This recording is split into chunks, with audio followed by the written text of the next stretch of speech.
Let's get the details on this now with Graham Lloyd, the environment editor at the Australian newspaper. Good to talk to you again, Graham. I haven't had a good chance to read the detail of this latest report. I've read many in the past. Tell us about what's in this report. Aside from the alarmist rhetoric, is there any new science in it? Well, the reason that sounds familiar is because it's really a compilation of all the reports that have been done over the past 7 years. It's sort of bringing together the science, it's bringing together what's been done on mitigation and other things. And it was really due to be delivered at the meeting that was held in Egypt at the end of last year and be the big call to arms.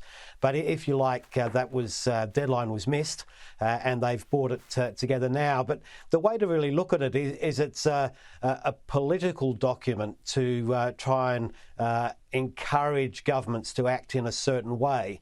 And at the heart of it is what is at the centre of all UN negotiations on this thing, and that's how to get the developed world to act faster, to pay for the developing world to do things as well. And the new thing, I guess, is they're saying, well, we don't have until 2050. We need to be carbon neutral in the developed world by 2040 and try and encourage China and India to bring their ambitions down as well. But in terms of what this report's about. Yeah, but this is the point, Graham, right? Because we know that there's a lot of science behind all this and you can knock yourselves out reading all that and it is fascinating. But they keep coming out with new iterations of their report. There'll be a summary for policymakers. There'll be this draft version, you know. And then you say this is the correlation that they were supposed to release earlier. But each time they bring it out, there's an increase in the rhetoric. And the reporting often reports it as if it's new science. Well, no, it's not new science. It's a new political angle based on the same science.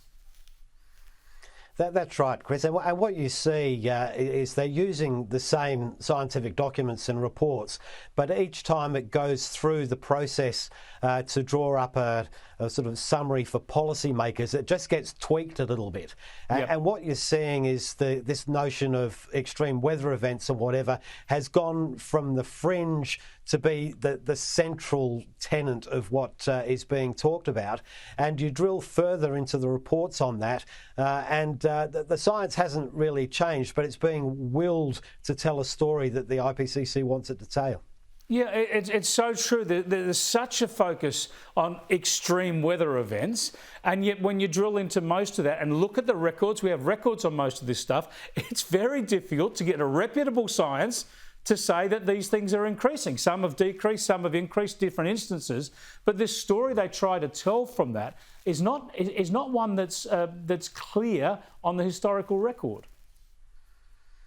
And certainly if you look at things like tornadoes in the United States and other things, the record is not clear on any of that. The record seems to be clear, according to the IPCC, on an increasing temperatures, and there may be regional impacts in sort of high rainfall events or droughts, but certainly it isn't long enough record or a thorough enough record to draw the conclusions that are often being drawn, particularly in media reports. Exactly, and to be fair, if you drill into their scientific reports, you can often find the scientists saying that, but they just never highlight it when in the media releases.